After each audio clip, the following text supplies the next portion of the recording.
What's up, guys? Back with another educational video, and this week, hormone replacement therapy. Am I on it? Should I be on it? Am I natty? Am I not natty? These are questions since the beginning of time. Answered today.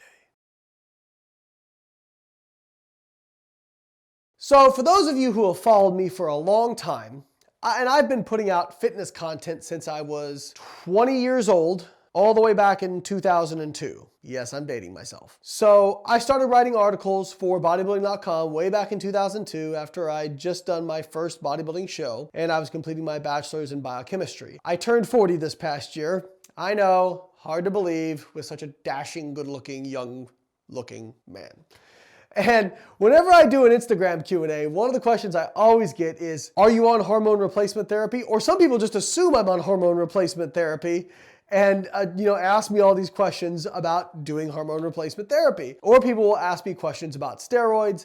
I've been accused of taking steroids previously by a lot of people. I've had people like Natty or not, and some of these other websites, speculate on whether I'm natty or not. The fact of the matter is I have always been drug-free in terms of steroids. Now, I took Adderall and Ritalin when I was growing up, so you could say that I was, those were drugs, but that was for my ADHD. As far as performance-enhancing drugs, I've never used any performance-enhancing drugs. I never used pro-hormones, even when they were legal, and that's just because I never felt called to do that kind of stuff. But obviously people still accuse, even though I've competed drug-tested, I've competed in organizations that do urine testing, random urine testing. In fact, when I was competing in the USAPL and the IPF, I think I got randomly tested like 2 different times. In fact, one time I was in Virginia just doing a seminar and they found out I was next door.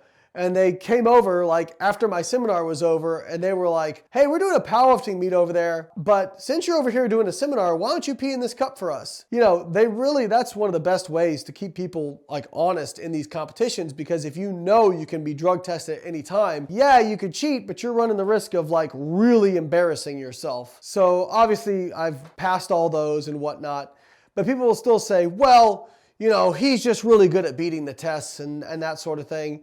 To them, what I would say is if you look at my progress over the course of time, I've never had a year where I blew up, ever. I think like the most lean mass I've ever gained in a year is less than 10 pounds. Even when I first started training, it's been a very slow, steady progression. In fact, from the time I turned pro in drug-tested bodybuilding to the time I competed in my first pro show, which was 4 years, I added about 3 pounds of stage weight. 3 pounds in 4 years. But still, there have been some popular YouTubers who have claimed that I'm not drug-free. And a few years ago, I had blood work done, which I actually showed that I run high testosterone. Ever since I was getting this stuff measured, I think the first time I had it measured when I was 19 years old, I had my testosterone assessed. And I was always at either the high end of normal or slightly over the normal end of the range. And except after contest, after contest prep, I was actually really low. Which is very normal for natural bodybuilders. A few people had said, this doesn't explain it. You could be taking testosterone, and the real way to prove it would be to get your luteinizing hormone and follicle stimulating hormone done.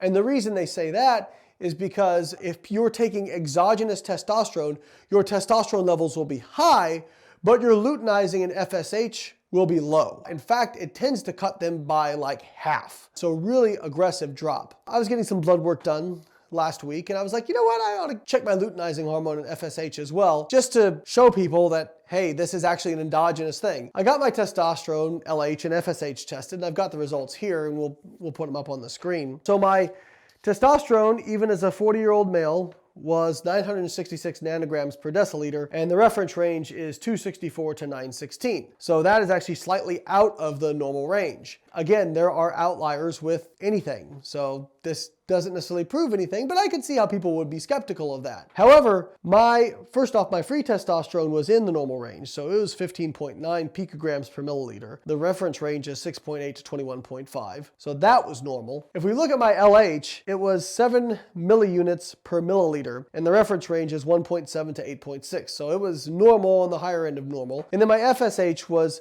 6.1, and the standard range is 1.0 11.5 to 12.4, so pretty much smack dab in the middle of normal. Again, I'm sure that the people who believe I'm not drug-free will still believe I'm not drug-free. The point I want to make is a lot of people have just assumed they need to go on hormone replacement therapy after the age of 40. And people have asked me, well, aren't you going to go on hormone replacement therapy after the age of 40? And I'm like, why? A lot of these people who ask me if I'm going on HRT or ask questions about HRT haven't even had their testosterone levels checked to find out if they're low or high. In fact, I was speaking with a friend of mine a while back who was, a lot of his friends were going on HRT, and he's like, I'm really considering it, this and that. And I'm like, okay, well, have you had your levels checked? And he was like, no. I'm like, well, go get your levels checked. And if you're low, then, probably something reasonable to do. Well, he got his levels checked and he was actually at the high end of normal.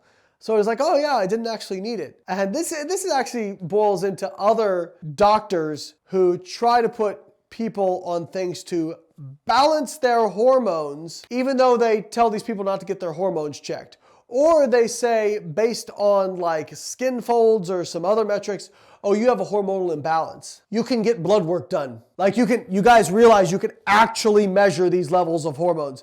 This isn't like space exploration, okay? Like you can actually just get your blood drawn and see if something is low or high. I would encourage all of you to get regular blood work done, not just for your hormone levels to make sure that those are normal, but also for like your cholesterol, your LDL specifically. And if you want to go a little bit further, you can go look at your ApoB, because that seems to be a lot more indicative of what causes heart disease compared to just LDL, your blood glucose, your insulin, all that kind of stuff. All that stuff's important to get. But if you're going to take a drug, if you're going to do HRT, it's really important to actually get this stuff assessed and find out, hey, do you actually need it? Because if you start taking exogenous testosterone and you don't actually need it, one, most of the people who are doing this just want an excuse to sauce it up. And so they're like, oh, well, I'm 40, I must need HRT. Well, probably not. Not if you live a healthy lifestyle. And two, there are downsides to taking steroids, regardless what anybody will say. A lot of those relate back to their effects on blood lipids. And we have seen quite a few bodybuilders. Now, of course, that's people who are competing on like the Olympia stage